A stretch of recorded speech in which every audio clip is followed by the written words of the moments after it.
apps that I was hoping. Whoops. Okay. No, I'm hoping that it records properly. Yeah. Well, it's saying it's recording. I hear it saying recording in progress. That's good. Okay, I'm sorry. What were you saying? No problem. No problem. On the way up, we stopped in Manassas, and it was kind of funny because I get there, it's in the evening, I'm in the right place, happily, and all that number, but we couldn't get to anything until the next day. Oh, looks like somebody's here. And Dave Wright's joining. Oh, good. Hey, and I get into the museum the next day, and I'm finding nothing. Okay, about the Civil War era, except, I mean, they have stuff, but I'm not finding what I need. So I get to the gift store, and there's these various localized books about Manassas. I get into one that's a general history of Manassas, and lo and behold, what do I find but the map that I have with a modern overlay of modern Manassas. Oh, geez. I know the size now. Immediately, I'm like, I didn't, the book cost too much, and it was paid for about 5 minutes later. And I got in the car, we drove the short half-mile to the whole area, and down to one of the old fortresses and things like that. So it was what a gold mine. And then I took the Centerville Road, the old Confederate line north, which was the road, and sort of followed that. Good time. Good time. Give me a second here. Yeah, no problem. As I get the record to cloud.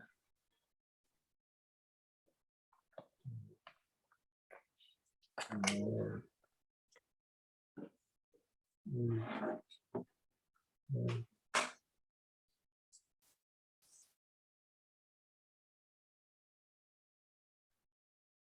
Tom texted me to ask if we were still here.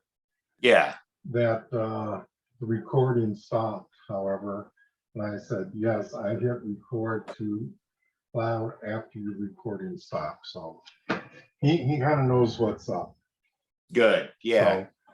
So, I mean, I hope it does record, and I hope Tom can access it and everything, but I don't know. You know, I didn't decide on the dates or anything. I'm here to help. Hey, you when you pressed it again, it did say recording after it turned off that first time. And I see it recording up here in the corner. On my corner, I've got an Apple too. I'm just hoping it's the same part of the cloud that Tom's was recording to. I don't know. God, yeah, I didn't even think of that. Because I don't use the cloud, but well, we'll I do know that I do know this, that Tom has gotten my recordings when he's handed it over to me. Okay. Well, that's so good. I think you're in good stead. I'm pretty sure. Well, I'm hoping. Yeah, exactly. Yeah. Exactly. Oh wow. So how you been doing, Dave? Cool. I've been working on the layout. Yeah. Yeah, I got the room was done. I'm actually going to do a hopefully only 20-minute presentation tomorrow after the main speaker to give an update.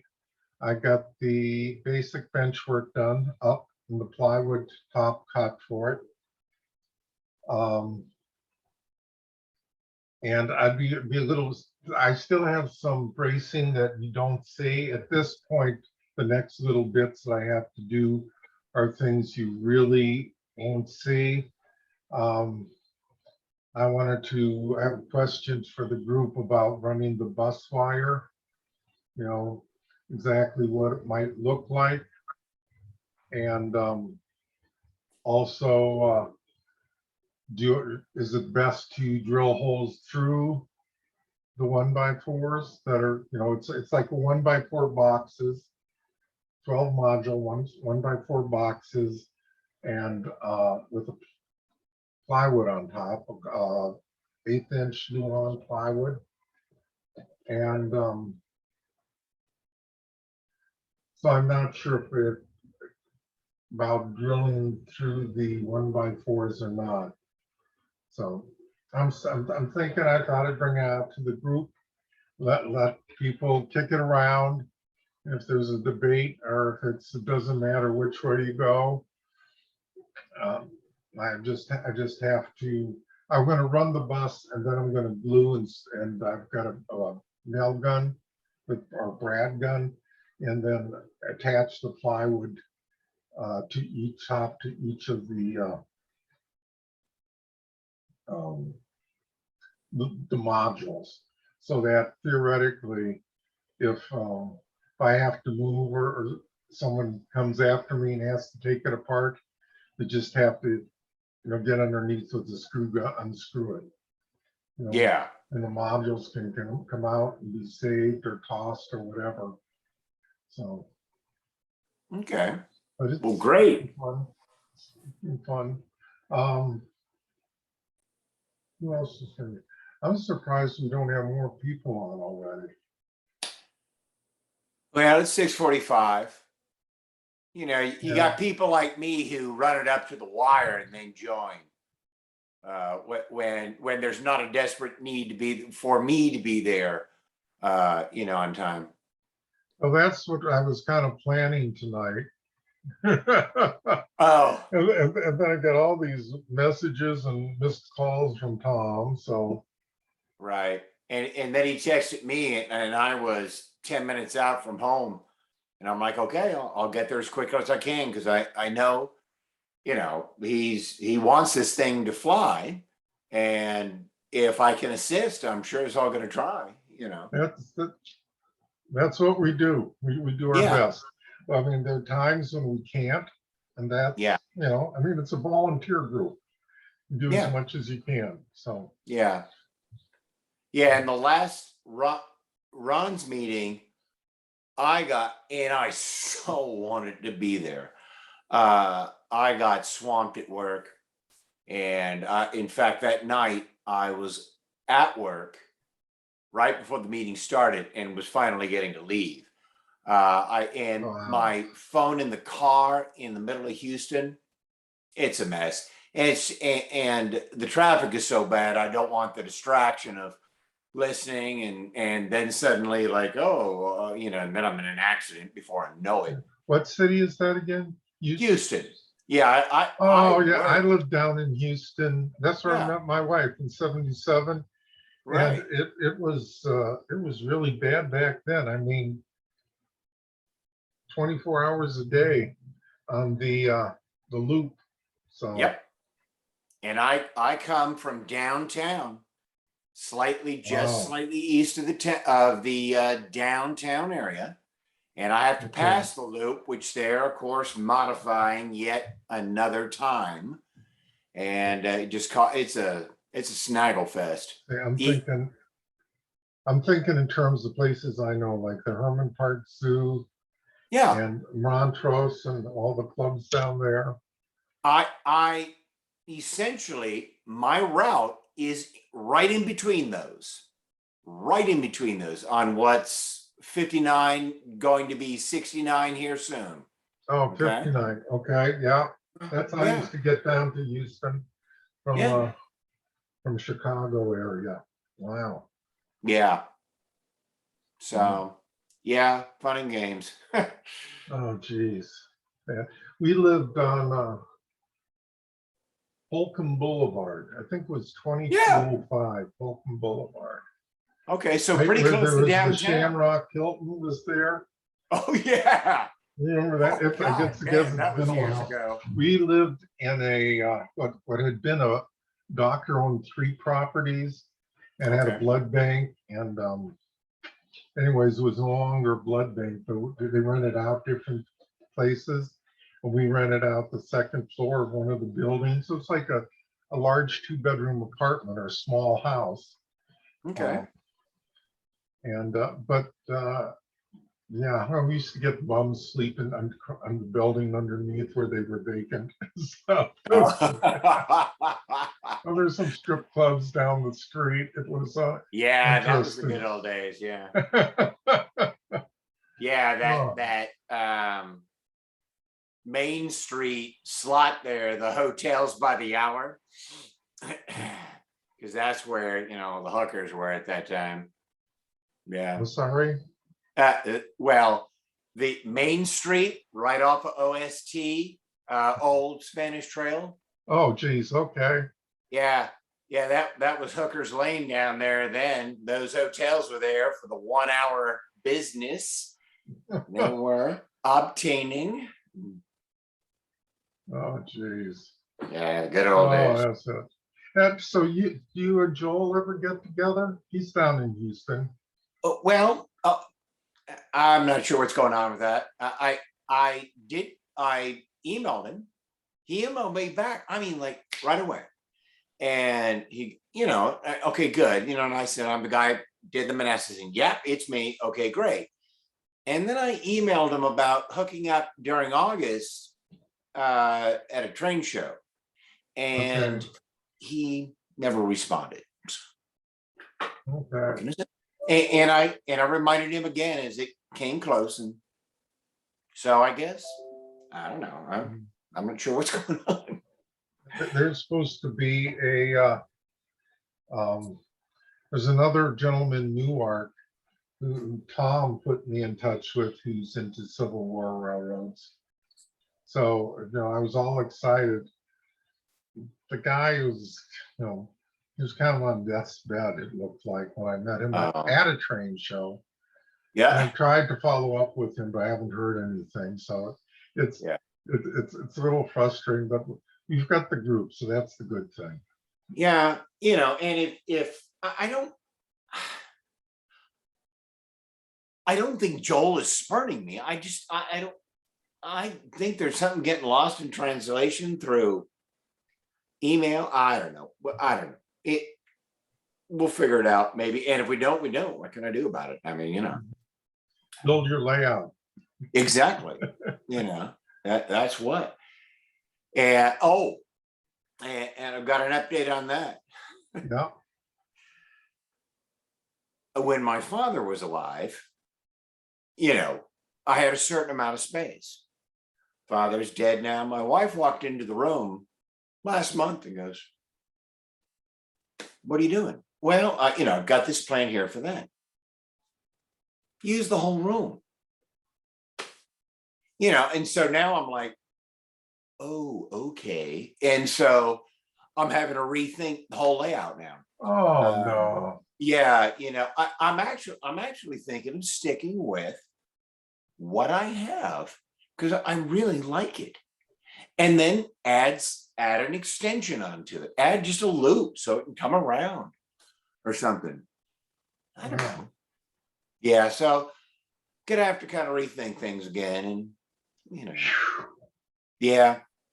And the problem is the other way I was thinking about it was the station, one module, the long one, the junction, the other module, and then the loop, which effectively I'm going to call Thoroughfare Gap. By the way, another place I visited it. And then, but the problem is I don't have enough space for the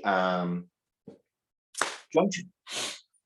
So I need about 6 feet, and I only have total of 9 feet to work with, and either side, I just don't think it's going to make it, so we'll see. Well, I'll work something out. We'll see. You never know. Might just work perfectly, and I'll be happy on a lark with a beautiful U-shaped layout in the room, and happier than a lark, Yeah, you could do something around the walls, as you say, U-shaped. Yeah. And for about 12 to 18 inches deep. Well, 24 would be better, but. Well, I thought I thought about thinning out the layout as well. I only need 2 feet for the station, and I can deal with less for the junction, you know, in the sense of width. But I do need the end. If I want a continuous running, I do need the ends to have a loop.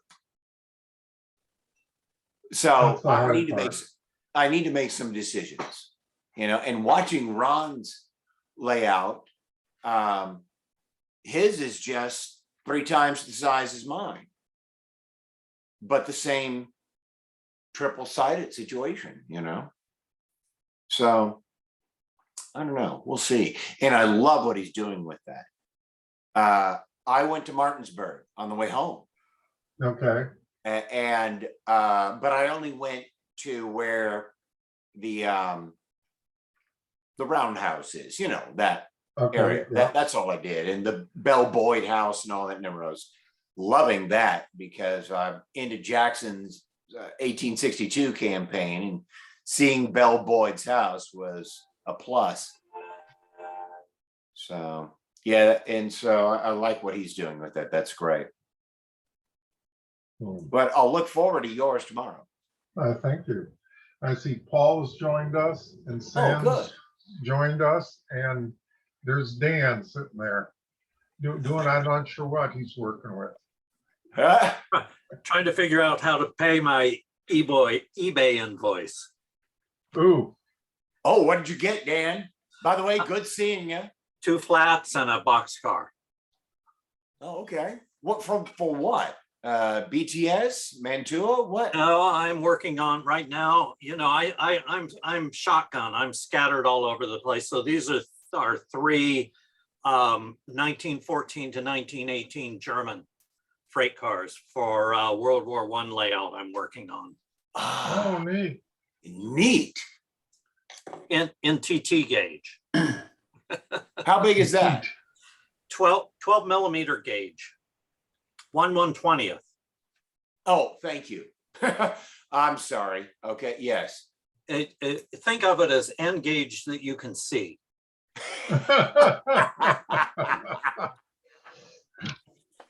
Is Joel here? Be quiet. Yeah, right.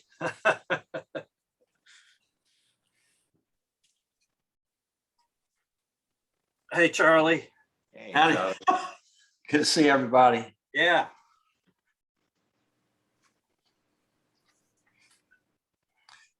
Is Brother Tom going to be with us tonight, or is he? Tom has, he's on the road now. Oh, He turned it over to me to do the honors. Oh, But And he's of got a course, recording going, Charles, so do a good job tonight. Tom wants to see this. I'm looking forward to the update. oh. You have some videos? Okay, I'm sorry. Go ahead. I'll be right back. Right back. Come on.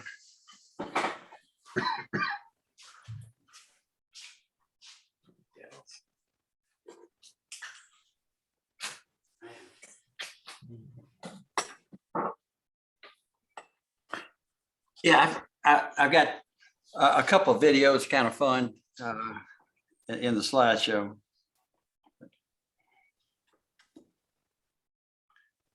Nice. I think Ron's just joining us. And there's Ron. Hey, Ron.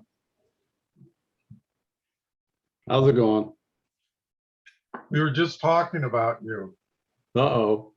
Yeah, nothing good, Ron. Relax. Ron, I want to personally say well done on the layout issue. Holy cow, really enjoyed watching the recording of it. Thank you. Still a lot of work to be done, but it's one of those things that you know, it's not going to be done. It's not going to be done the day they put me in a box. I mean, you'll still have something to do with it, and that's what it's supposed to do, is keep me busy. Keeps me out of trouble. That's what my wife says.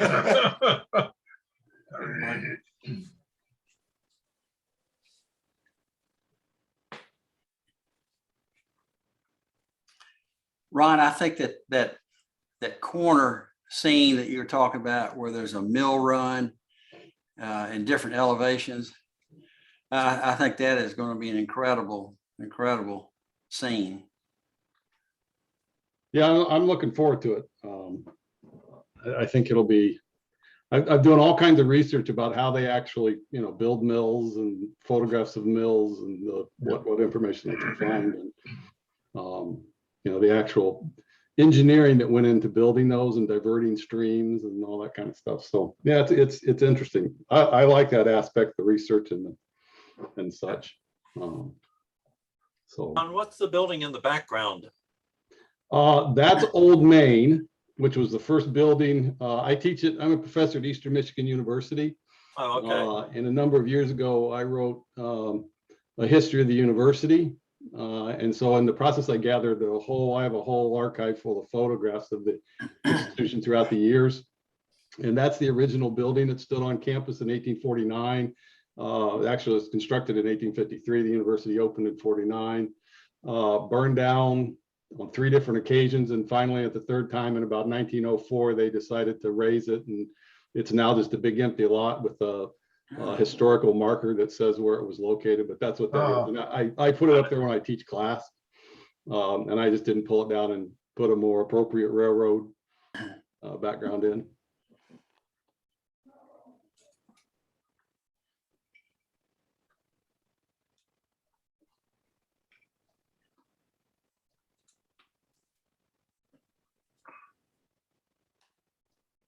I was thinking of giving us a few more minutes for more people to join. There are 10 of us here right now.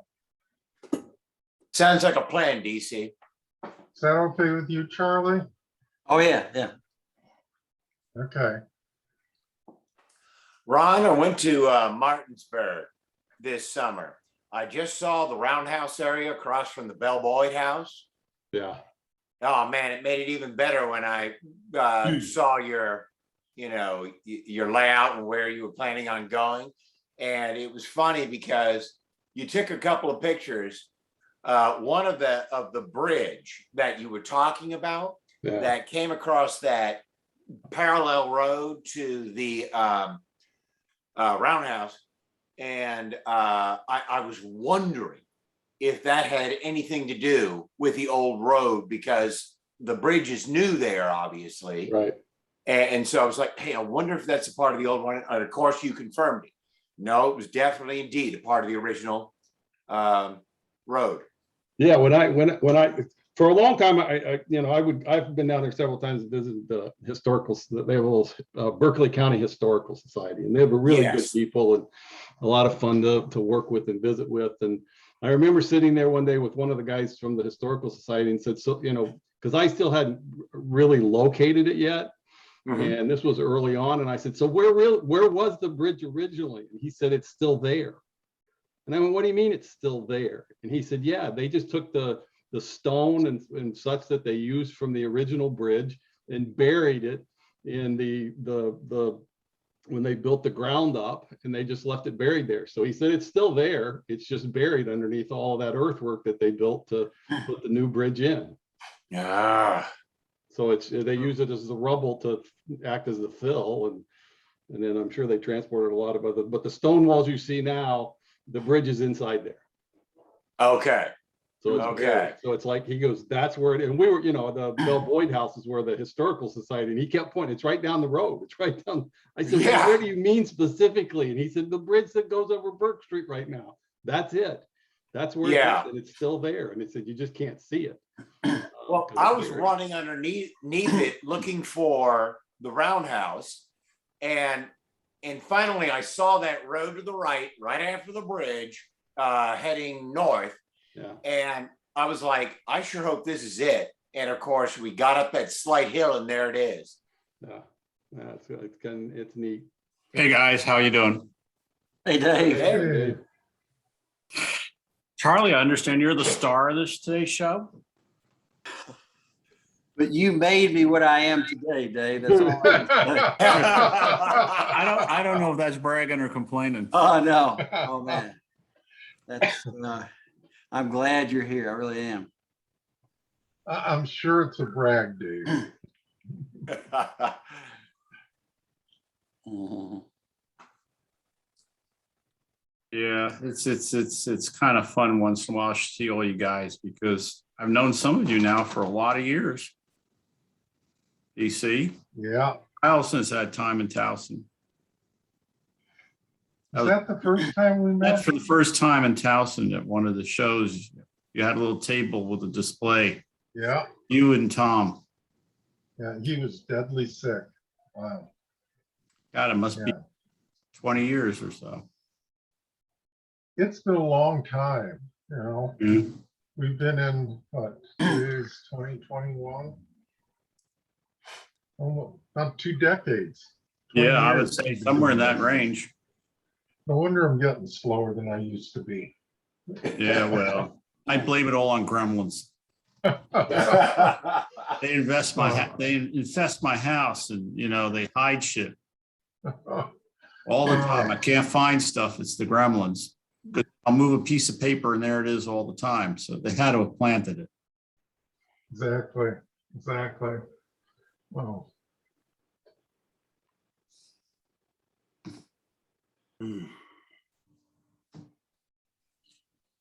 So you're gonna tell us what's yeah, new? Roger and I were talking before some of you came on, and actually Tom was on briefly. He's on the road heading to parts unknown with this lovely lady. So, but Roger and I were talking because Roger had the opportunity to visit Tom this summer. And one of the things I really like about this group is, like Roger was telling me, that Tom couldn't call it his layout because of all the work I did on it. But I'm thinking to myself, well, that's one of the things I like about this group. And Charlie just did it again, is the members give credit where credit's due, you know? It's Right. very different than when I went to grad school here. So that's just one of the things I really, really enjoy about the group. Is that it's truly each of us are helping each of us. So, Thumbs up to that. hey, Charlie. Yeah. It's about 8:05. If you want to get started, it's okay. Okay. With my past luck, it may take me a while to get the Johnson bar in gear here, but Knock it with a hammer. let's see if I can hurt myself. Here we go. All right. You're seeing presenter view now, right now, right? Yes, sir. Yep. So I need to go to full tilt boogie slideshow. All right, just do a Yeah. start screen. Hit slideshow. Click on slideshow. Where? Up top. Up there. Oh, I knew it. I knew that. I wish this look. All right. How about There that? we There you go. go. Perfect. All right. All right. Let me start my timer here so I don't go crazy.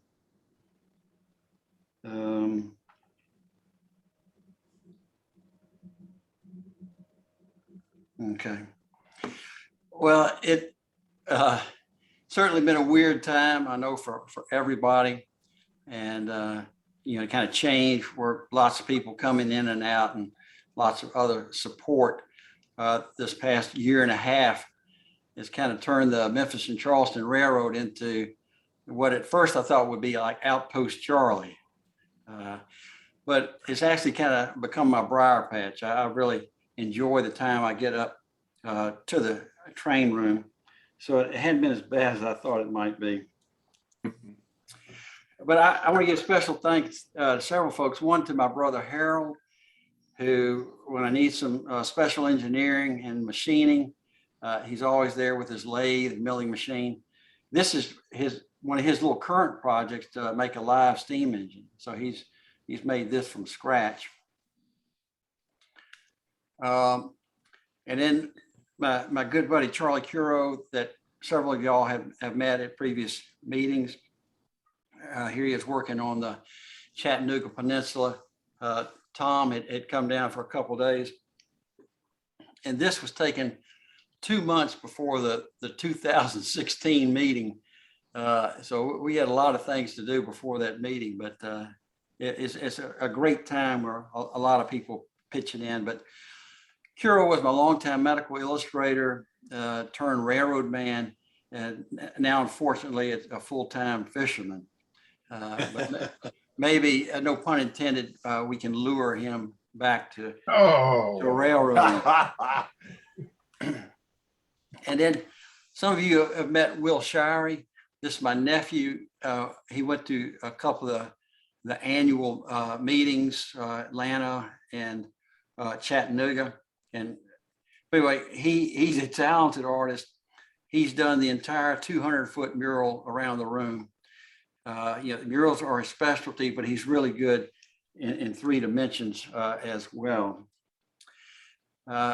During construction, this is some of my favorite time in my life. I think the whole train room was paintbrushes and buckets and track and whatnot. This is a 4-foot by 16-foot easel that I made for Will to do the big scenes behind Bridgeport, Alabama, and Whiteside Trestle. And you can come up and look at the murals. It is incredible. I think the amount of history that we have in the murals about the place. And so this is the Cracker fleet, the Cracker Line fleet that the Yankees built to run supplies up the Tennessee River from Bridgeport to Chattanooga during the siege. But it's just beautiful stuff that he's drawn and painted. And this last year, it's been fun to at least meet George Bogatuk virtually, and he helped me immensely with setting up these decoders. And then a couple of weeks ago, he was driving across the country, and he stopped in Memphis for a couple hours for a barbecue dinner and to show off his little HO General. He ran that here. It was a lot of fun. And as you know, he's been a member with us for probably a year or so. And oh, by the way, he works for Soundtracks. So he can answer any of your questions on decoders. And he's always been very attentive. If I don't bug him unless I have to, but if I send him an email or a text, he usually answers that day. So he's really been helpful to me. So the line that I modeled, the Memphis and Charleston Railroad, runs from Memphis to Chattanooga. Western headquarters were Memphis. The eastern headquarters was Huntsville. And at Stevenson, Alabama, the Nashville and Chattanooga Railroad joined the Memphis and Charleston, and they shared track to Chattanooga. So the Memphis from Memphis to Chattanooga by rail is 310 miles. And so in the winter, there's at least 6 hours where the passenger trains were driving in the dark. In the summer, they could almost make the whole run in daylight, but certainly the freight trains were probably operating throughout the night. And so nighttime running, it'd probably be important to kind of simulate on the layout. And so our Memphis and Charleston is a 2-foot shelf layout around the train room with 3 peninsulae for the cities of Memphis, Huntsville, and Chattanooga. We got 2 big bridges, the Howe Truss over the Tennessee River at Bridgeport, Alabama, and then the emergency trestle over Running Water Creek, finished in January 14, 1864. And then we've got Nickajack Cave. We have the Summit Tunnel, a Raccoon Mountain, and a through Howe Truss bridge. So 2021, this also has been my first year of retirement. And I decided to kind of make it the year of rolling stock. And my goal was to get all the locomotives running. At the first of the year, I probably had 4 that ran all the time. So I wanted to get all the locomotives working with DCC sound, to get firebox flicker LEDs and as many as I could, and to use that ash pan glow for the headlights. And it's a beautiful kind of undulating light that's probably a better representation of a headlight during the Civil War. I had several of Dave Schneider's brass cars. One problem with them out of the box is that they had polarity in that you could have a short when you connected these things with Lincoln pin couplers. We're going to talk about that extensively. And I wanted to install interior lighting for all the passenger cars, especially trying to show this nighttime running that the railroad actually used. So I'm going to start with a couple of, I think, fun images. And this is from the Great Locomotive Chase. And the raiders were almost found out just seconds before they have this scene. But so, it's when they're in the passenger car, and Mike Fink almost gives it away, and Andrews talks him down, and then the camera jumps out, and you see the train going, down the track at night, and you can see the smoke coming out of the stack. The whistle's blowing. You see the steam coming out of the whistle. Headlights on. You can see the firebox glow, and you also can see the interior of the cab lit up as well.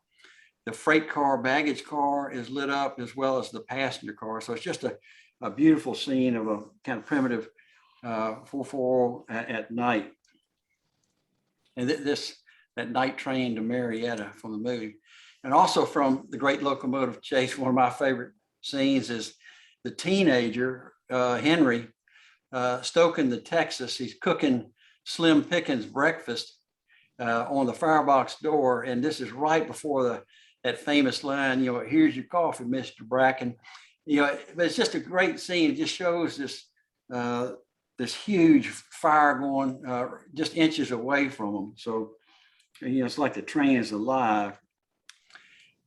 And then finally, from our Chattanooga convention in 2014, and that was my favorite. I really had a great time there.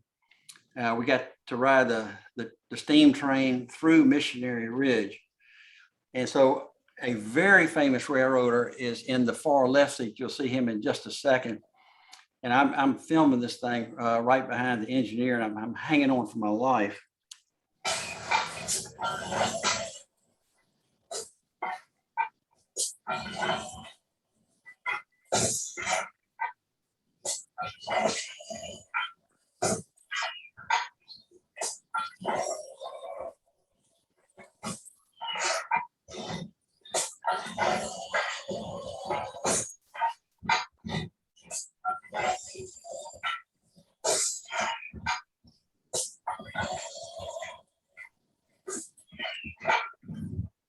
Oh my God. That was before I went on a diet. Special guest appearance.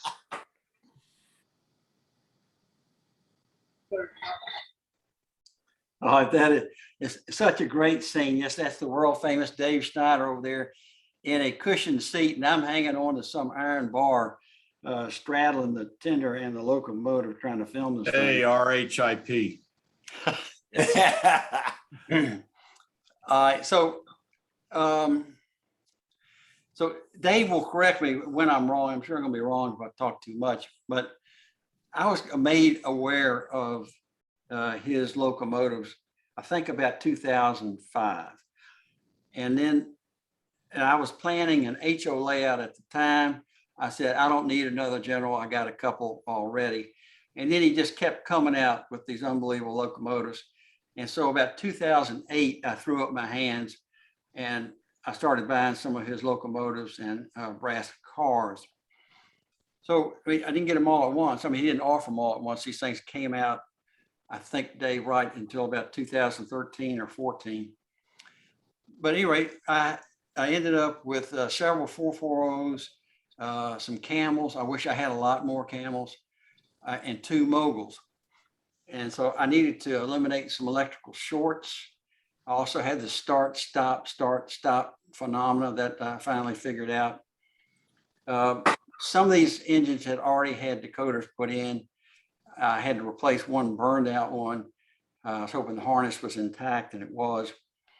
And then I did some complete revisions of wiring, speaker, and decoders in some locomotives. But most that you see will be virgin DCC installations that I did. And I've done 2 motor installations like 13 years ago, but these were the first sound installations I had done. I wasn't looking forward to it, but I'm glad I finally learned how to do it. And then we had some major mechanical repair and essentially 2 new locomotives I'll talk about. So maybe the best way to treat electrical shorts is to prevent electrical shorts. And if you have soldered wire connections inside your train, to use that heat shrink tubing for all your soldered wire connections. Also use this Kapton tape. It's a very insulating tape to cover exposed electronics and insulate them from the metal shell. Something else I found, it's called Super Corona Dope. It's made by MG Chemicals in Canada. And it's a quick drying, clear drying varnish. And you don't necessarily use all the ends of the decoders, all the wires. And so the ones you don't need, you can cut, and you can just put a couple of coats of this on it. They make a great rosin flux pen for doing track. And so I've used that for 12 years, that rosin flux pen. It works great. For the electronics, I use their flux paste. And that's great for installing the decoders and soldering small wires. All right. Yeah, so several of these locomotives are similar. And I swear to you, I don't know why any of them work, but you really only have trouble with a few. And things get real tight with the pilot wheels and the cylinder. And on the fireman's side, that will lead to a short. And so you can see how tight it is with the front pilot wheel. And with the back pilot wheel, it's not much better. It's a real tight situation. And in the turns, the truck, the pilot doesn't just pivot, it also translates.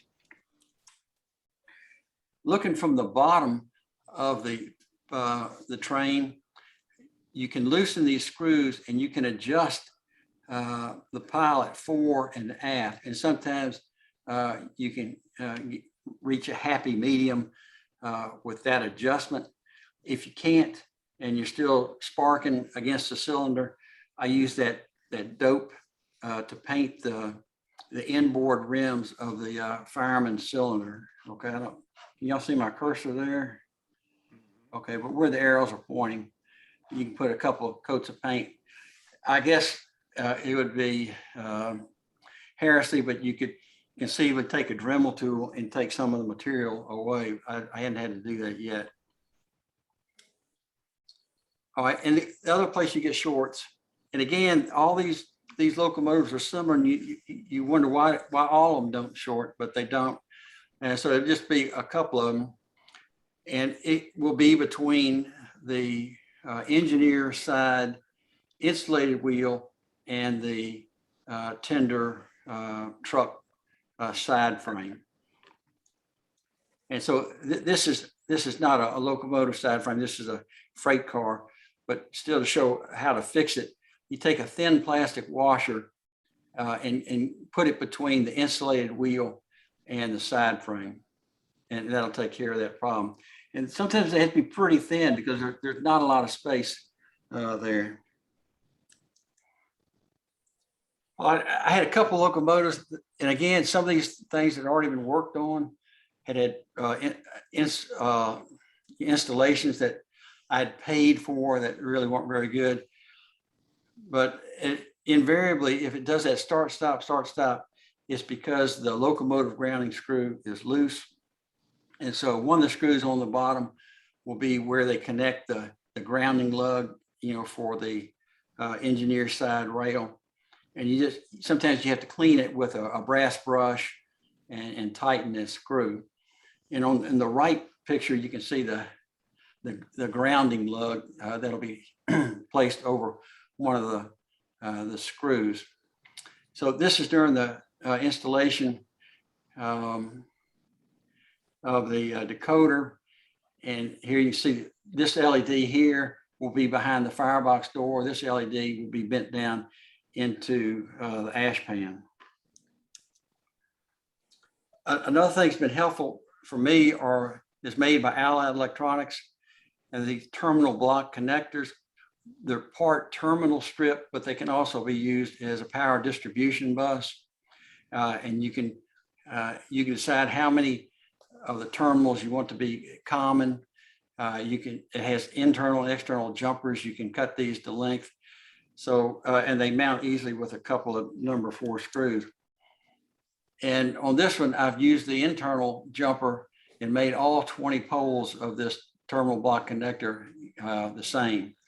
And so if you got multiple adjacent tracks in the same block, you could have 2 soldered leaders coming to the terminal block connector, and that goes out to multiple tracks.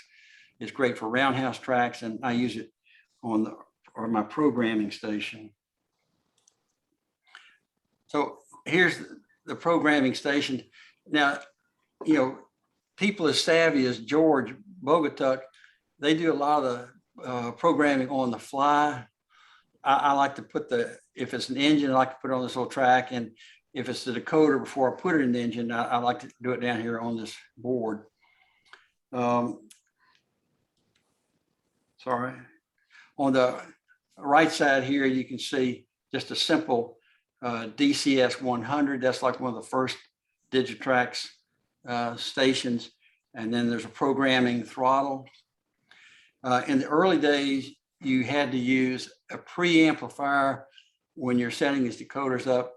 You no longer have to do that with the Tsunami 2. You don't need that preamp. But again, I use the terminal block connectors. And this is a decade resistance box. This is some pre-World War II decade resistance box. And you can quickly kind of dial in a resistance to make your headlight burn like you want it, or your LEDs burn like you want it. All right, so I can program my decoder. I've got it kind of color coded, so I can just plug it in easily. And here I'm setting up firebox flicker for my 2 LEDs, and I got that ash pan glow going in the headlight. And so I got an assortment of speakers I can plug in quickly. And then Dave Schneider was generous enough that he gave me an extra Pitman motor that I play with as well. All right. So my first patient was the Shiny General, and this was originally a 3-rail version that had been converted to 2-rail. It had 2 previous DCC installations, and it was currently dead as a doornail. On the way in, I found a broken speaker connection and a broken tender ground. I replaced the speaker, resoldered the tender ground, and upgraded from a Soundtrax Economy to a Soundtrax Tsunami 2.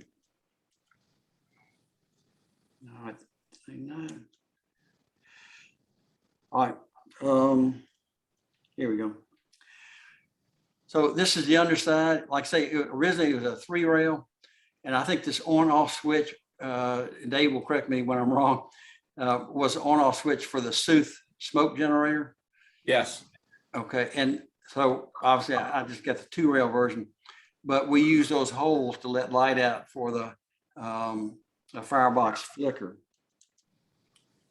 And with that ash pan cover off, here's one of the LEDs. There's another LED stuck up by the firebox wall with that Walther's goo, which is a nightmare to get out. Okay. Yeah, my control's not working great, but so taking off the smoke box cover, this is as far as I could get the economy decoder out. There's still a 1/2 inch in the boiler, and the wires were tight behind it, so I couldn't pull any harder. I didn't dare pull any harder.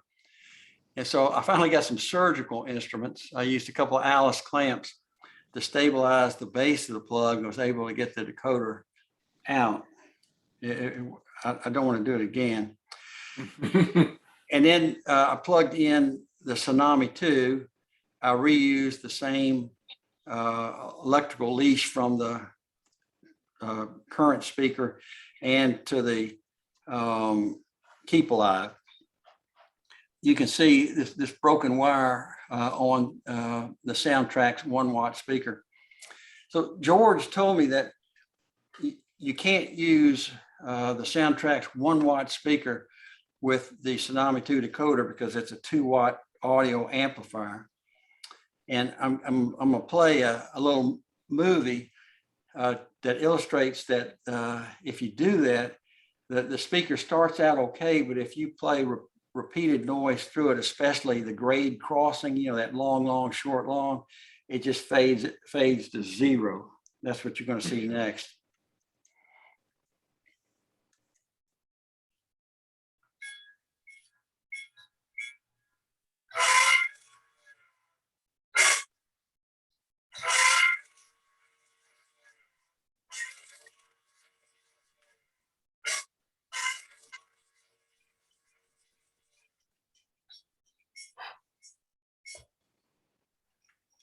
So what George tells you to do is, rather than have one of their mini cube speakers, you put 2 in parallel, and that works. But if you don't have room for it, all right. I found that the TDS speaker, don't tell George about this, it works great. And it's only rated at 1 watt, but it does not fade, and it works well. And I've used that for all my installations. All right, and here you can see the tender ground, the broken wire, and I fixed that coming out as well. That wouldn't be the reason that the train would be electrically dead, because you've also got a pickup on the pilot, and so. Anyway, plus I wanted a Tsunami 2 in there anyway. All right, so now you're going to see, the Shiny General leaving Chattanooga Station.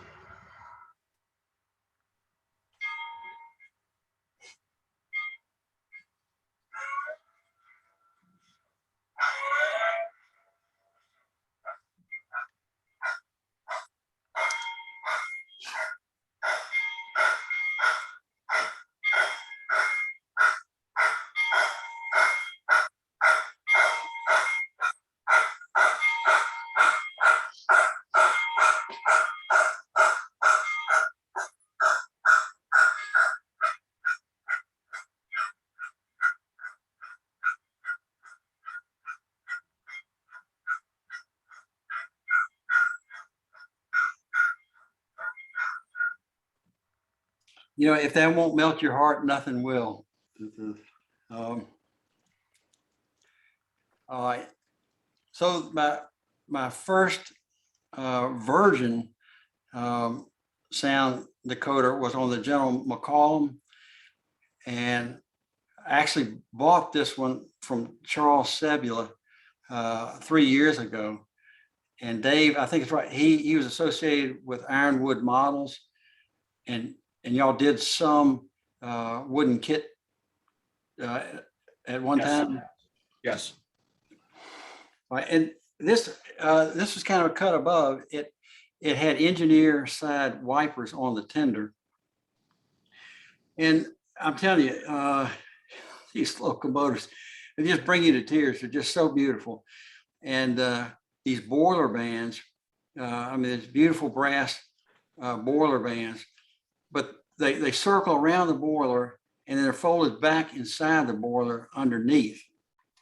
All right. So, oh, thing's killing me. So now I'm looking down the boiler of the McCollum, and you can see these bands that are brought back inside the boiler, and they really get in your way when you're trying to put these electronics and wires down there. It's like a punji trap or something. But anyway, and way in the back is a little piece of lucite that will be a saddle to hold the LED right behind the firebox wall. And this is where I did my installations up in the train room.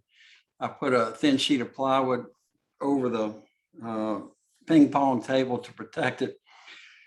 And I had these assortment of plastic job boxes from a machine shop, and I can stack them, you know, as high as I need to. Sometimes you will look down on your work, sometimes you will look into your work, and so this kind of lets you move things around as you need.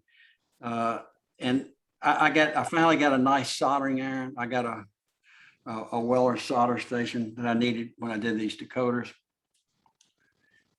And just to the right is an old wooden table. It's actually the first piece of furniture my parents bought 80 years ago.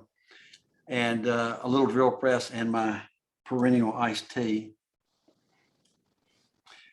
So the first thing I do is I put 2 or 3 holes in the firebox door, and I use a centering drill. Okay, folks had spent some time in the machine shop, know about centering drills, and they tend not to walk as bad as regular drills, but even freehand, you can usually do a pretty good job. So I put 2 or 3 holes in the firebox door. And again, here's this piece of lucite.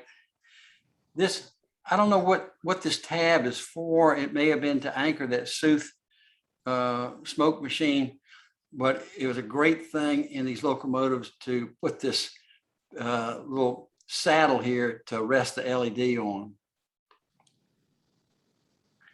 All right, on the same piece of plywood, I have a little schematic that's the exact length of Dave's locomotives. And so here you can see the headlight, and then this is the boiler all the way back to the firebox door. And I got a little line showing me exactly where the ash pan is, the end of the cab, and where the end of the electrical connector is. And so when I solder this leash together, I make all these kind of critical wires about 1 centimeter long, give me a little bit of slack.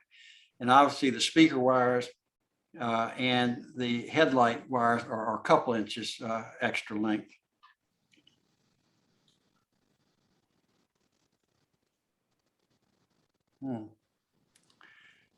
Okay. My controls are kind of wonky here. All right. And so I have slid that whole assembly down the boiler, and look how the LED just rests right in that saddle. And so it's just shining its light right out those 2 holes. The LED that will be bent down into the ash pan is a little bit longer because it has to go down a little bit further. All right. And then, so that's, and so now you're going to see the McCollum getting ready to cross the white side trestle.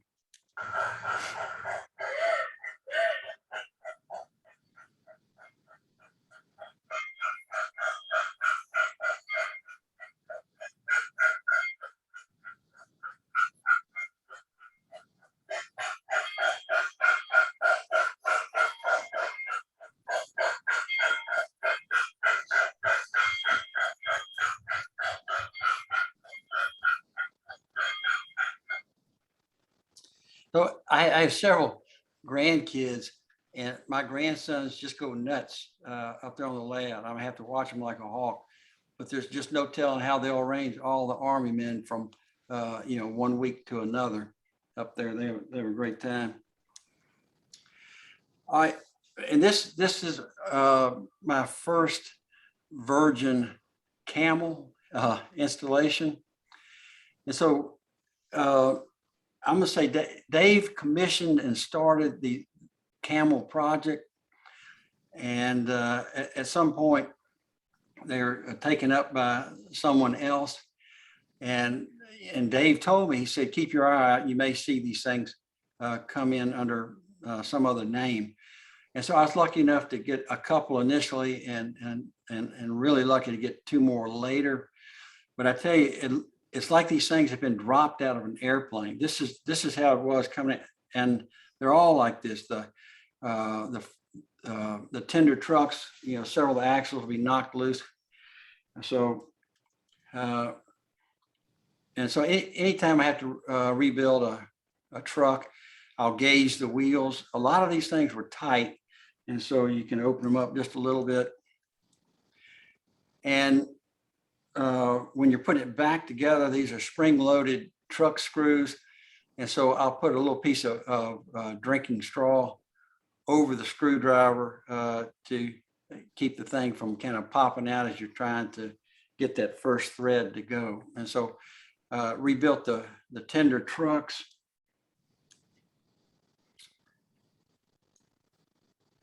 All right. And like I say, the roof of the locomotive has been smushed a little bit.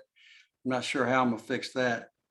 But remember, this is DC, and so I got a little piece of track just to make sure that the motor works. And one of these was real tight. I had to do a lot of run in, but this one worked beautifully. All right. And you can see that most important clamp to keep from going onto the floor.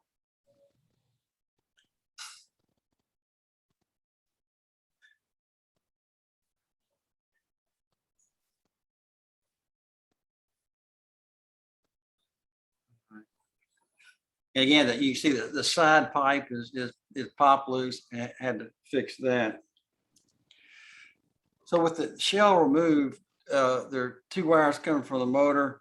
There's a grounding wire for the engineer side rail. There's 3 wires.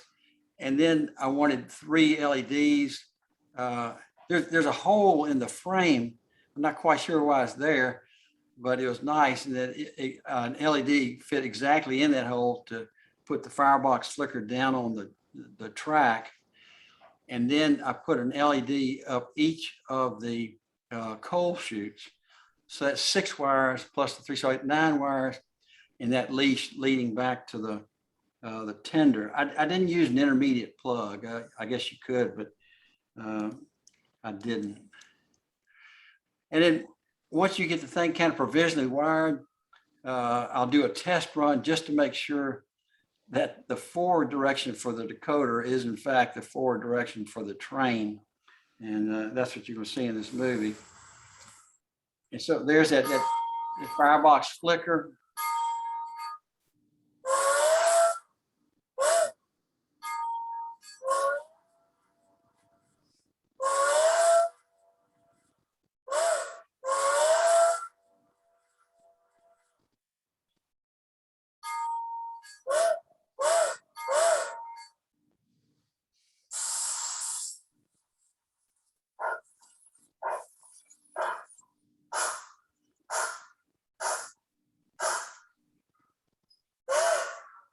So 3 shorts is the universal backup.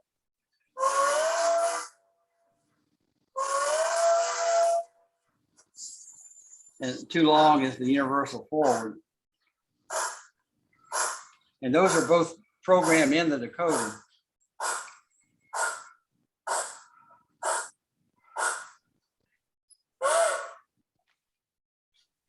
Okay. And I've already talked to Dave Schneider about this, but I am out of firemen and engineers. I'd love to find these guys again. I think this is the last fireman I had, and he's loading coal into the lower chute.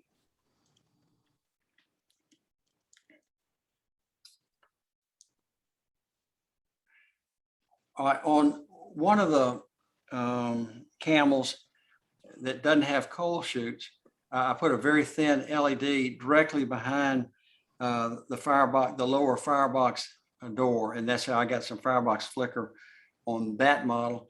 And then you can see this, the other LED shining directly down on the track. So this, Ron, I'm glad you're watching. This is the Huntsville Roundhouse. And so this is the dance of Dave Schneider's camels.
Last on the locomotives are Dave's two moguls, the Merrimack and the Truckee. You may have had others. These only two I had. They had previous decoder installations. The electronics were working, but both sets of drivers were freewheeling. You could take your finger and spin the wheels. And so that's not a good sign. So I suspected either completely dislocated worm or a broken gear. And so from the underside, I'll take a paint pen and make some marks to help me when I reassemble this thing. And this locomotive had a cam. Okay, so the early sound decoders, they would use cams to get the chuff exactly right. But I tell you, with the Soundtrack's Tsunami 2 is just dead on with its chuff rate using that back EMF. And so you really don't need cams anymore. All right, so with the transmission cover plate removed, you can see the drive gear is okay. And so to look further into the drive train, I'd have to take off the frame of the engine. And so I've removed the bottom, the driver and frame, the drive gear. And so you've got the electrical motor and the rest of the gearbox. And you really don't want to see your Schneider engines in this situation. You're just scared to death. You're not going to be able to get them back together. But looking at the side of the gearbox, you couldn't tell anything's going on. But looking up the barrel, looking into the gearbox, you should be seeing an idler gear here, and you're only seeing the shaft. And so the idler gear is broken. And so this is half of the transmission case. Technically this is called the worm gear. And this is where the idler gear lived. Okay, here are the two parts of the idler gear. And here's the other half of the transmission casing. This is the worm. Okay, and again, the bearing for the worm gear, the bearing for the idler, and then the saddle that goes over the drive gear. So this is the broken gear, and it's exactly the same in each of these two locomotives. They probably didn't have an hour's runtime on my layout over the 12 years that I've had them, but it's a 3 millimeter shaft in a 7 millimeter gear. That's just too much shaft, and it's kind of a weak spot. And so the closest thing I could find was a gear that was slightly longer, but it had the same teeth, and it had a 2 millimeter shaft, which I thought was better. And so Brother Harold made me a tiny little stepped shaft. He cut the gear down to length and then made a 2 by 3 millimeter bushing. And so here's the replacement assembly right here. Put it back in the gearbox, made sure it wasn't too tight by running the motor directly for a while, and it seemed pretty good. Put it back together, connected the tender, and now you're going to see the truckee pulling ore cars, maybe.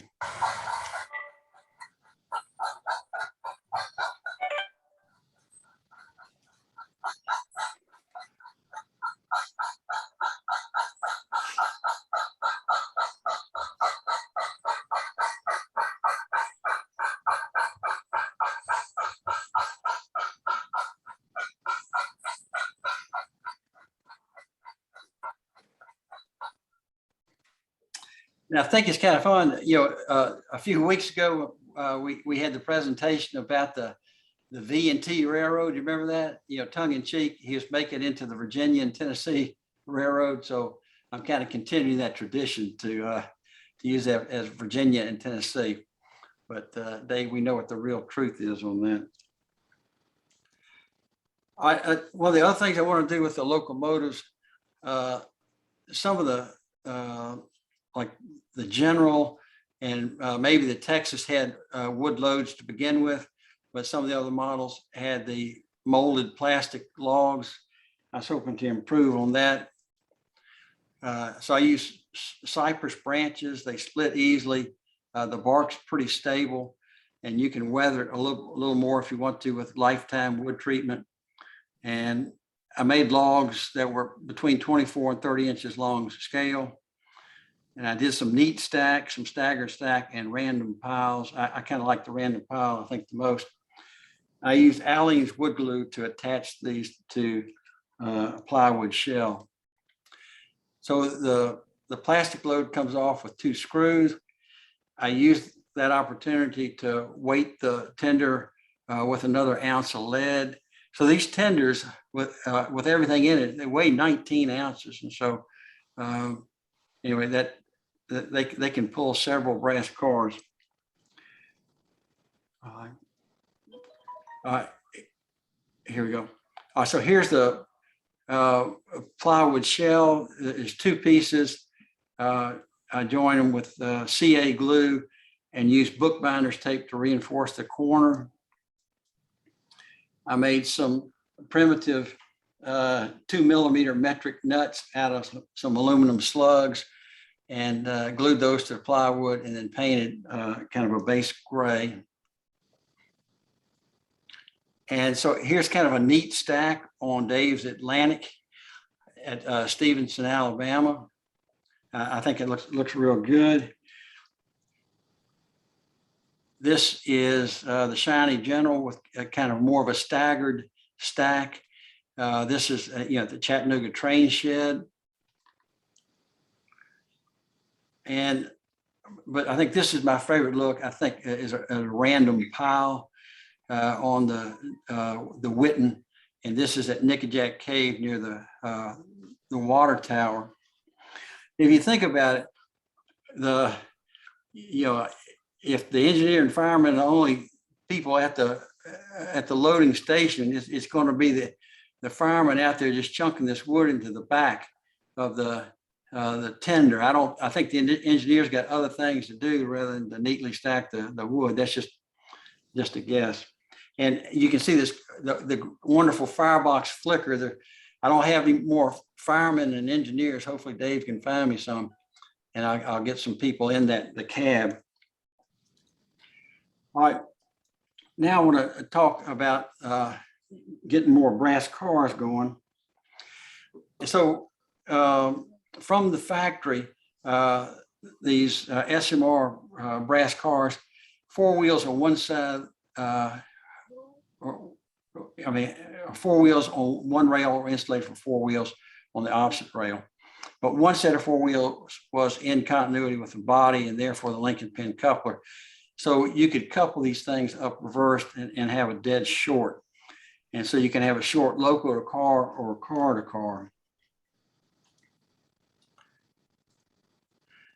And so here, one of Dave's house cars, box cars, and it consists of, with the truck taken apart, you can see the bolster screw, the bolster sleeve, a metal bolster sleeve, metal spring.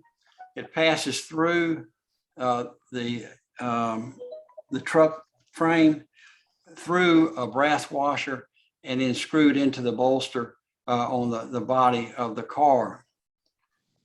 And it's interesting that so this is the 2-rail wheels, and Dave frequently would give you wheels for either the 2-wheel or the 3-wheel version, the kind of line L version. And they're insulated the same way. They'd had the same problem. And I just came on this a few months ago, how to fix these things easily. And I just replaced the brass bolster washer with a plastic bolster washer, and the steel bolster screw with a nylon bolster screw. And both trucks are completely insulated from the body. Okay. Yep. Now the passenger cars, the passenger trucks come apart with 3 screws. And as always, if I take these things apart, I'll gauge them, and a lot of times they're tight, and you can open them up just a tad. And this is prettiest passenger car I ever saw, and it's this military passenger car. And you've just got to see the ironwork, the rails at the end of these cars to believe them. So they're just gorgeous. All right. And so they're basically 3 parts. There's the base where the trucks connect.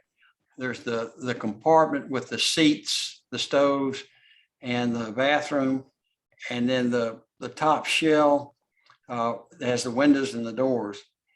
And a guy named Roy at Roy's Trains has got a great passenger LED passenger car kit, and you can cut it to length. And so there's only one length that you buy, and so that has 9 LEDs. The cars that I have done, I cut it to use 6. There's a potentiometer that you can adjust to make the lights brighter or dimmer, and there's a convenient plug to plug in the leads from the trucks. All right, and again, on the passenger cars, it's the same solution to swap the washer and the screw. All right, so but you'll orient the trucks opposite, so you pick up opposite rails. And on the left truck, here you can see the insulated wheel down low. And so this feeder wire is basically picking up the top rail. And at the opposite end of the car, here you can see the hot wheels are down. And so this electrical lead is picking up the lower rail. And so this is my first installation on a W&A passenger car. Marty Vaughn in our group hopefully is working on some seated military and civilian figures. I have to take it apart, just take the shell off to put some figures in. I may turn the lights down a little bit, and I can use the opportunity to hide the wires if I need to. So this is the first car, and this is my second car, and this is at the Memphis Depot. And here's all 10 of them. Actually, I have 12, but 2 of them already had lights. But here are all 10 passenger cars at Memphis. So I've had a good time this year learning to do these decoders. You cannot believe how much the sound adds to the total effect. I also think that the lights, the firebox flicker and the passenger lights also adds to the whole story. All right, so that's all I got. This next year I'll probably be doing more scenery. Great job, Charlie. Thank you, Charlie. Questions? Comments? Charlie, how long did it take to get that broken I can't remember what it was called already. The gear. Gear. Yeah. The gearing thing that you had major problem with BT engines. Well, I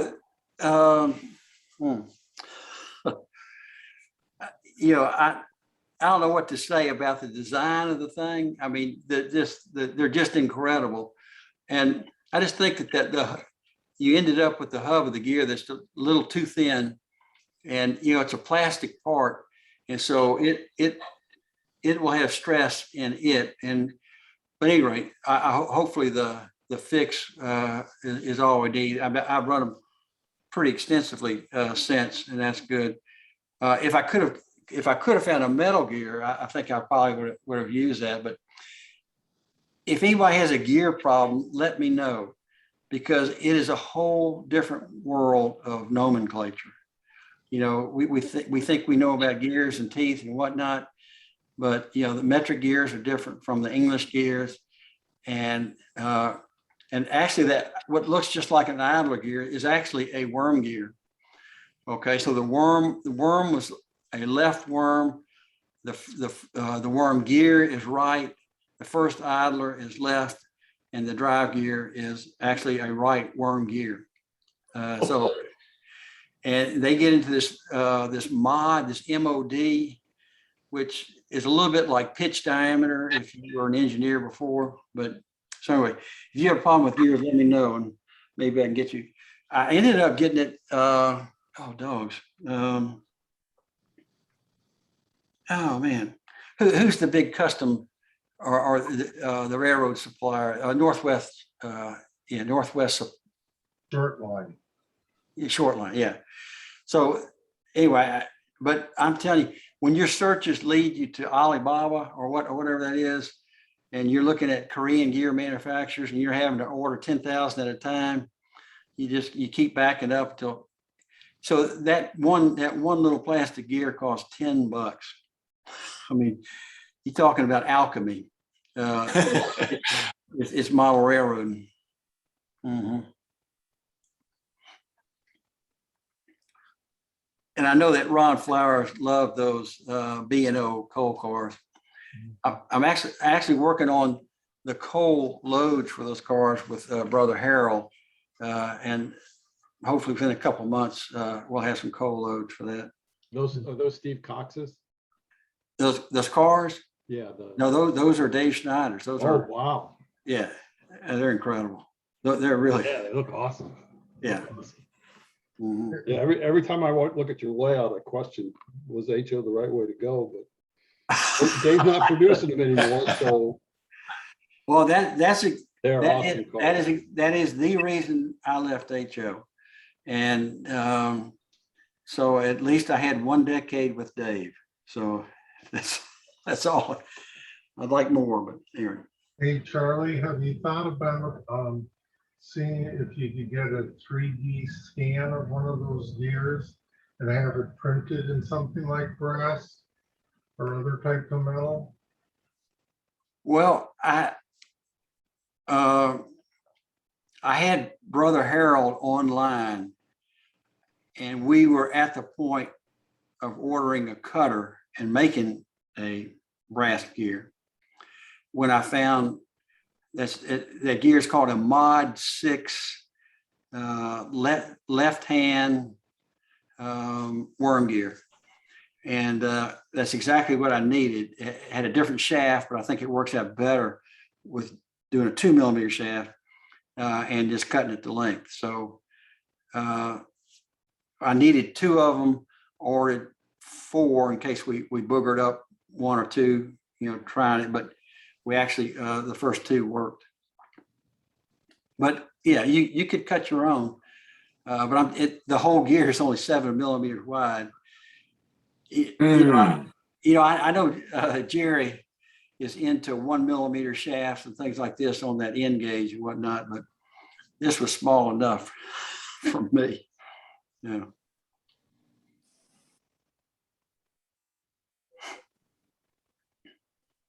But you hand laid all your track, right? Yeah, that's all. Yeah. And I tell you, it is more fun than barrel of monkeys. I wish I could do it again.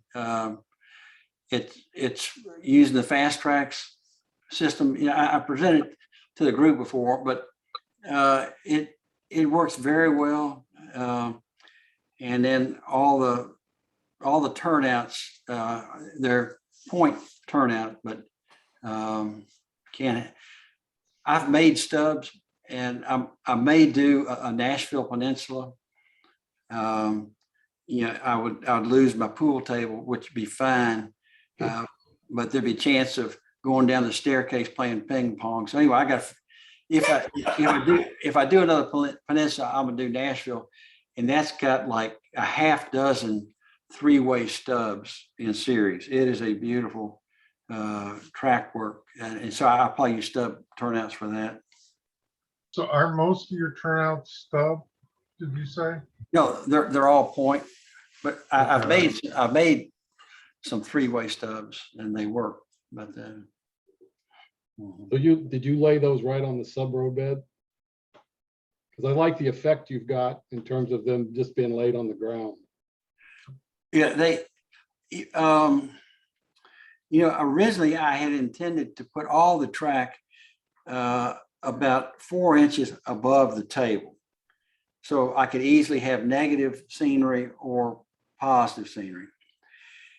And as I started doing that room, I said enough is enough. And so, you know, I had you know, the river crossings, you know, they're 100 scale feet in depth. I mean, so that's a lot of negative space right there. Right. And then I do have a mountain and another couple of cutout scenes. But, you know, in Chattanooga, and I think I was counting tracks on your layout too, it's not unusual to have 9 or 10 tracks, you know, in the yard, you know, all things considered. And so you're not going to have Mount Everest between 2 tracks, or you're not going to have Grand Canyon. So so it doesn't bother me to have a flat city kind of, but I tell you what is wonderful is just to have a couple of simple reliefs, like you know, in your layout, Ron, you show where there's the street, and it kind of falls off just a little bit before it goes into the yard, right there behind you on that photo. You know, if you have a little bit of a berm there, I mean, that sells the whole thing. Yeah. So yeah, I had the same thing. Most of it would be flat in the construction, but yeah, adding just little bits of elevation, because going up is a little easier than going down, as I'm finding. Yeah. And so that's what I plan to do in terms of along the backdrop. There'll be like that berm or that edge, where they made the cutouts and things like that. And so yeah, I ran the same thing. It's like, do we have this undulating terrain? And it's like, as much as this is possible, we're just going to make it dead flat to lay the track down on. But I really like the way it looks. Your track looks, in terms of, it looks like it's actually been laid on the ground, and it's sort of sunk into the surface, and it looks really good. There's not a whole lot you do that I don't look at and go, this looks awesome, and the detail into it in the time. So great job. So the initial ballast that I used was from a stream bed, and I never realized, I think it selenerates is the term, tiny little shelled animals on freshwater streams. And so I'd collect this, it looked like it'd be perfect, you know, gravel or ballast, and it had a lot of white flakes in it. It turned out these little shell pieces. And so the best ballast I found is actually, there's a big lake about 100 miles from Memphis, you know, Heber Springs.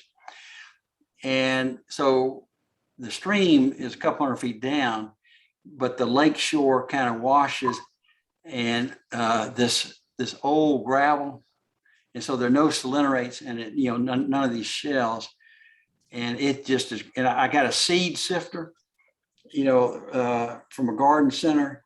And so I sift this gravel, and I got buckets of it in the different sizes. And so I've come up with a kind of a recipe, what I think looks good, between the rails, outside the rails, whatnot. Yeah. I can give you that recipe if you want, but but I don't use the Homosoap like you're talking about. I'm right on plywood. In most places, not every place. Charles, I see you own the General Hop, the Winton, the McCallum, and General in Texas. What other 440s do you have? It sounds like you have the entire collection that SMR ever made. I don't have them all. I think, Dave, did you do the Empire State or something? Or No, you pretty much, you got more than one ones because you have a couple of customs. yeah, I've got some dupes, and Dave turned one of the Yonas in. Oh, jeez.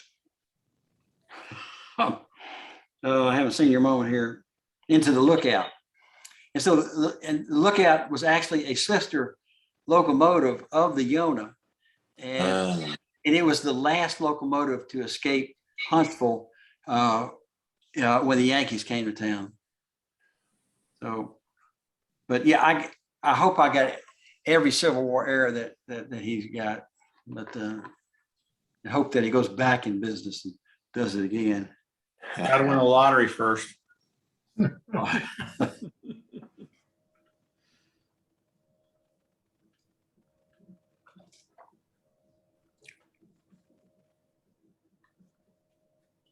Maybe one of these times I'll do a presentation of why things came out the way they did and the evolution, because it was a tremendous experience. I was in business for 12 years. I produced about 15 different models, engines, and each one of them was its own challenge. And you could see an evolution, because if you compare the General, which was the first, with the Yona, which was the last, the differences in the intricacies and the details get better and better and better with each generation.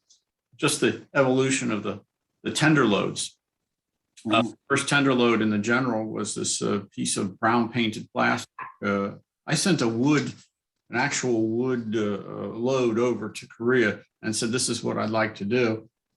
And they took that and made a mold out of it. Plastic, and painted it straight brown. And I bitched at them about it. So they added some white paint details to pick out some of the details, and it was still that way. Then I wound up having do a plate, a metal plate, which I had somebody in country in the US glue pieces of wood on it, but he was always doing it way too neatly. I wanted it more randomized and stuff, and he piled it too high. And so for the last couple of engines, especially the Yonas and the V&Ts, I did them personally. I went out to my oak tree outside and put some branches and things, and I started gluing them on with wood glue. And so there was that. And then the coal loads were another story altogether. But the story of the camels is one of great tragedy. If you look at the tender of the camel, especially the lower level of the tender, it's a double level so that the firemen could feed into the chutes, and also there's a firebox door the back of the extended firebox there.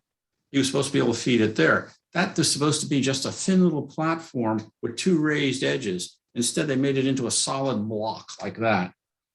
And other things were, of course, those trucks and the tenders. You picked up a tender, the wheels fell out of the trucks because they were not properly gauged, and they were made very weakly.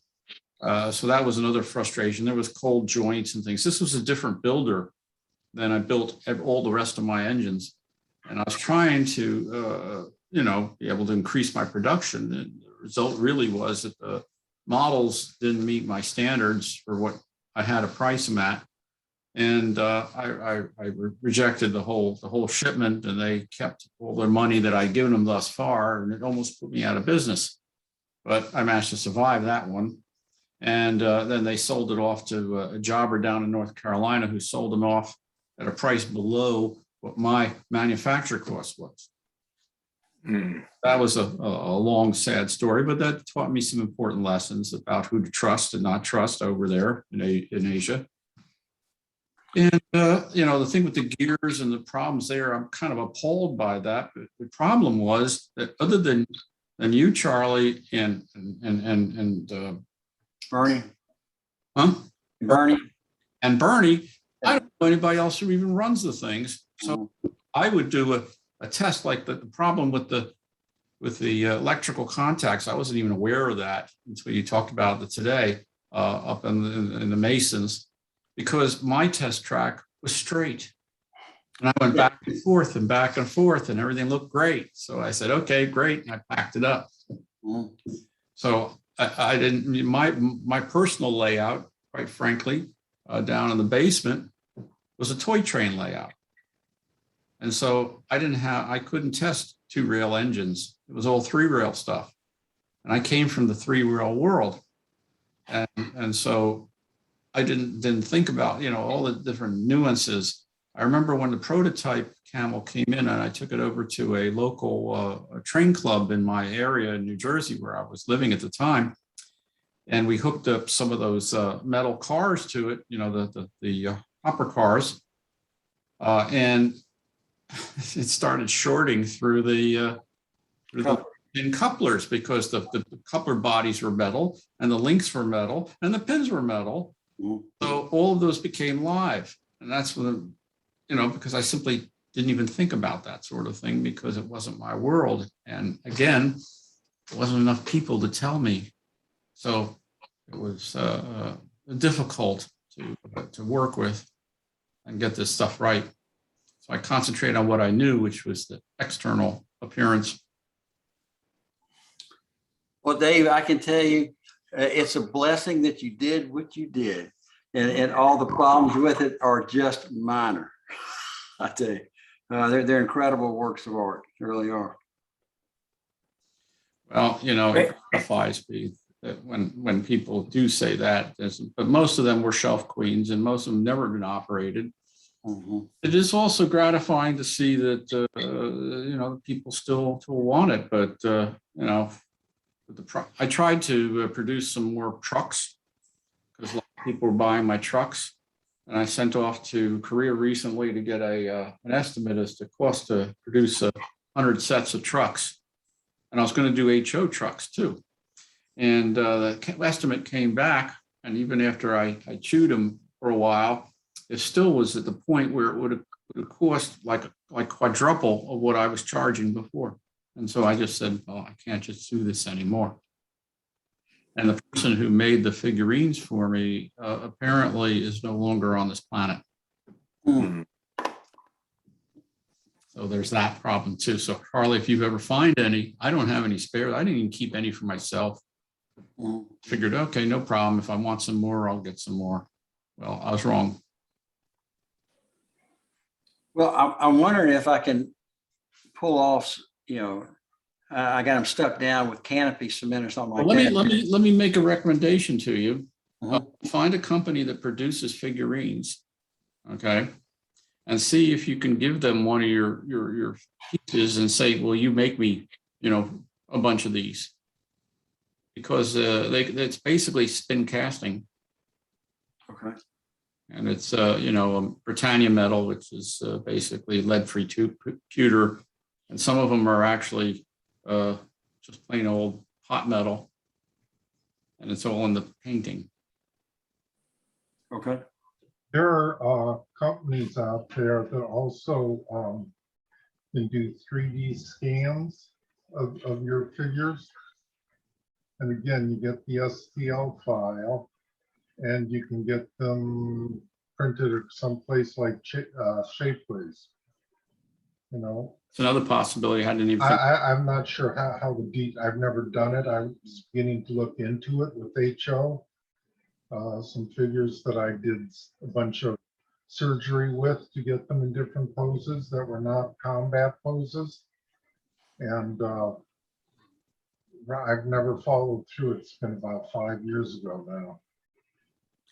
In theory, I would think you can scale it up or down. So you could take the O scale figurines and turn them into HO and vice versa. Oh, that's true. That's true. I have no idea what the. You know, cost would I had be. I had a guy design a whole crew for my Lee armored rail car. Yeah. Navy gunners and ramrod men and guys holding, powder bags and guys holding charges and stuff.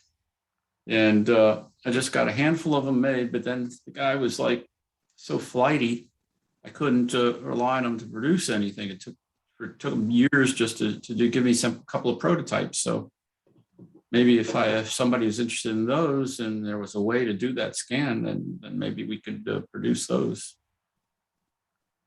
Are they lead figures? Oh, I'm sorry. Are they metal figures? Yes, they're metal. Okay, well, hell, you can use, there's molding supplies out there. I know, but I'm not inclined at this stage of my life to actually work myself. No, I'm really not talking about you doing that. I mean, like if Charles wanted to give that a swing, silicone rubber and all that number molds. Done that before and it's worked out okay with 25 millimeter figures. Well, these being O scale are between 25 and 30 millimeters. So, that size. Same size. Yeah. Yeah. It's doable. Doesn't Bernie have a spin caster? Well, they all bit cast. I thought he had one. Who has? I thought Bernie did. Yeah, he did at one point. May still. Maybe it did.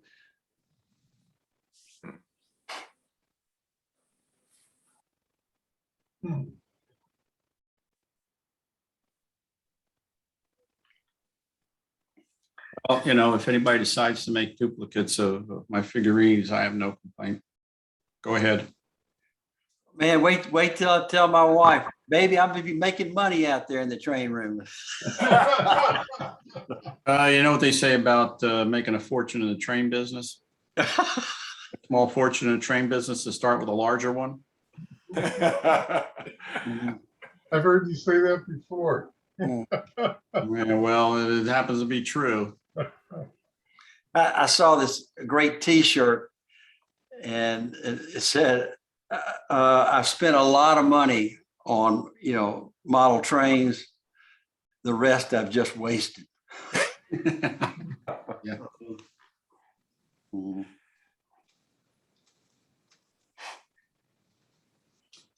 Well, DC, what time is the meeting? Oh, sorry. Not an inexpensive hobby. No. No, that's true. That's true. I'm sorry, Charles. When are you inviting all of us to see this beautiful layout you have? Well, only if Dave Schneider will come back and handle one of the throttles. I'd be glad to do so. All I'm waiting for is them to restore normal travel. Yeah. Yeah. Yeah. Well, I'm open. It's a lot of fun. So I'll leave it to the group, and I think Bernie was kind of slated to do it a couple of years ago. When he had his hip surgery, and then we canceled the meet, and now we canceled this meet. So maybe the ball's in his court, but next year I'm hoping to be through with all my scenery. I probably got about 25% of my scenery left to do, but we flat got some trains and some cars now. Tom and I have been You talking need to post about some it. more YouTube stuff. I've shown it off to people saying, here, look at this. This is some of my stuff being run. And of course, Bernie produces lots of it, but you know, your layout. I'm just up here goofing off. That's right. Mhm. I know. Not so, not so. Yeah, Bernie is prolific. He's amazing. You're goofing off beautifully. That's all any of us are doing. Mhm. There you go. All I can tell you is that catfish is a lot better in Memphis than it is in Baltimore. Hey, Charlie, I haven't experienced that. with Tom's Charlie. been lobbying for us to do something that involves your layout next year. Well, I would be ready for it. I'll be ready for it. You know, whatever the group wants to do. And we've toured Shiloh and toured Vicksburg. Whether you want to do one of those again, there's also there's a small museum in Memphis that actually has a fair amount of railroad stuff in it, and some Civil War history as well. So we would do our best if you wanted to come back. Nice. It all depends on the group, right? Yeah, whatever y'all want to do. What time does the meeting start tomorrow? I believe 11 o'clock 11 o'clock Eastern? Eastern time. That would be about 10 o'clock your time. Yep. And it's supposed to be about an hour and a half. All right. We're gonna get hopefully another good introduction. See some of the train simulator Yeah. thing, and then Tom and I had talked about it, and then this week I found out he wanted me to give an update on my layout, so I put something together. That'll run about 20 minutes. So if anybody else wants to talk about anything Civil War Railroad related, we still have a few minutes.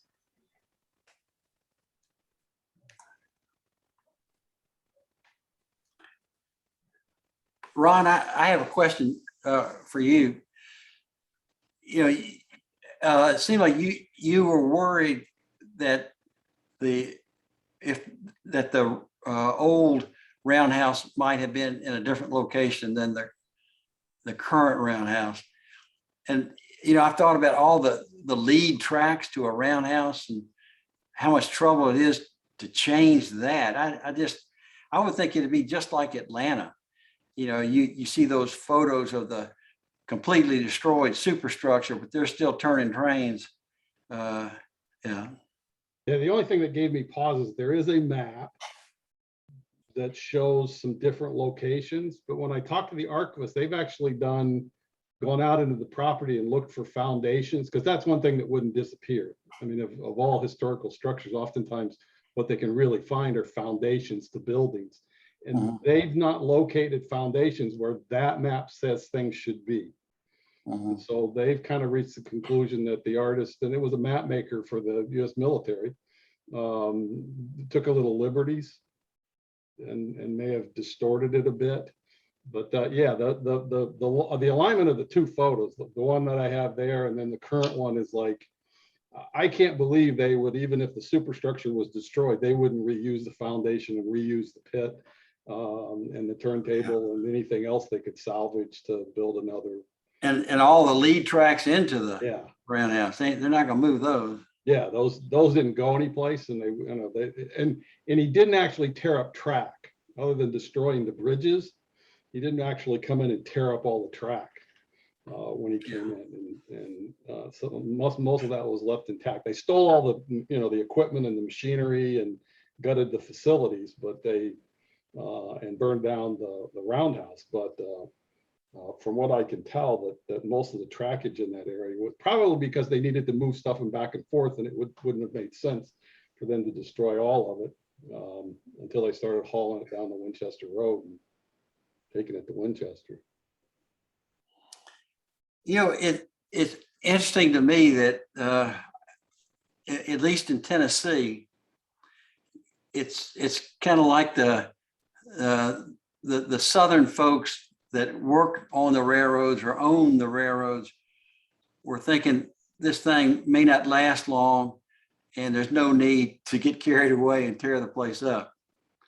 I mean, because, you know, the Memphis yards were totally untouched. You know, Nashville totally turned it over. I forgot who the president of the Nashville and Chattanooga Railroad, he was made quartermaster of Nashville. And when Forts Henry and Donelson fell, he ordered some trains to Nashville to take his personal possessions out. But they didn't destroy the warehouses there. They didn't destroy any of the railroad facilities. Huntsville, they captured without, you know, tearing up any track. And Chattanooga, you know, so it's kind of as the South retreated, they didn't tear things up. But Martinsburg is different. They really messed things up. Yeah. Well, Martinsburg and that raid were kind of, they were very controversial at that time because of the destruction. Right. And, you know, here was the Southern Army tearing up what was in effect a Southern Railroad. Right. And, you know, the management of the B&O never forgave them for that. They were, they were a union operation from that point on. And they thought it was absolutely horrible because by the standards of that time, the armies were supposed to be fighting each other and not destroying civilian property. Right. Well, and one of the things about the Nashville in the I can't remember whose book it is, the Nashville campaign, but the citizens of Nashville got upset because they were threatening to burn the stores as they retreated, and they were like, they took to the streets because you're going to destroy all that, but that's where the supplies for their community were coming from.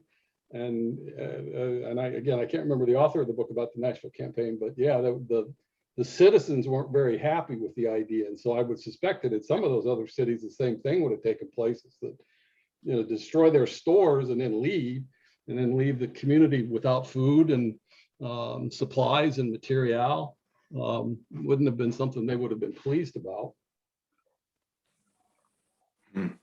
Well, the reference point for all those people back then was how soldiers behaved in things like the Napoleonic Wars, where they really tried to limit the damage to civilian infrastructure.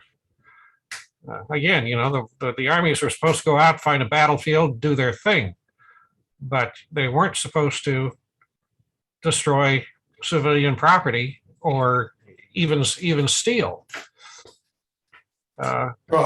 Reading about an almost contemporary war, the Franco-Prussian War, I was impressed because when the Prussians invaded France, they stocked their troops with money so that they could buy their supplies along the way.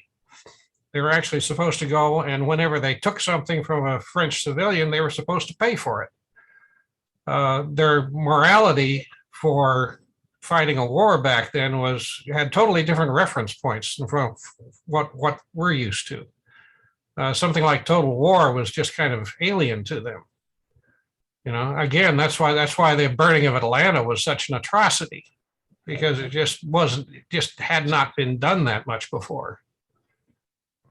Well, the Confederate Army was known for providing script to the homes of the people that they took things from, with the idea, and you read in descriptions of events, and they're looking at this Confederate script going, isn't really worth much of anything to them, but they were making an attempt anyways to say, we'll pay you back when we get the money, kind of thing. Mhm. So it's the same kind of thing you're talking about, giving the soldiers money to buy their forage and those sort of things. So there was an attempt really until Sherman and the latter stages of the war, that sort of philosophy of turning into total war. Somebody else wrote a book on the Civil War is at the beginning of total warfare. When did it begin and how did it begin?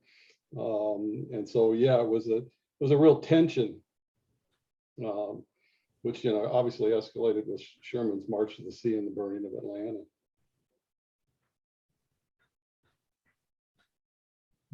In modern times, you're right, Ron. The the Civil War, war's hell type thing. If you brought it to the civilian population, they viewed as you had to wreck the will to fight. Right. Yeah. Not just the armies, but the will of the civilians. Yeah. Well, things like Martinsburg and Chambersburg and all the places that kind of saw the wrath of the Southern armies, they were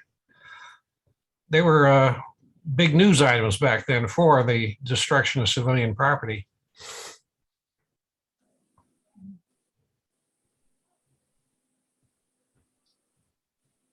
Wow. Anybody else? Questions, comments? If not, it's a little after 9:30. And Charlie, I want to thank you on behalf of the group. Awesome as always. Looking Yes. forward to seeing it in person. That's it. I guess we could wrap it up for the evening. What say you? Yep. Well, thank you for hosting us, DC. Thank you for taking care of that. Not a problem. You're very welcome. Very Yeah. welcome. Hopefully see everybody tomorrow morning. Hopefully. Yep. Yes. Thanks, stay safe. Have a good Okay, night. thank you again. All right, Charlie. gentlemen. Good night. Good night now. Night. Night. Thank you.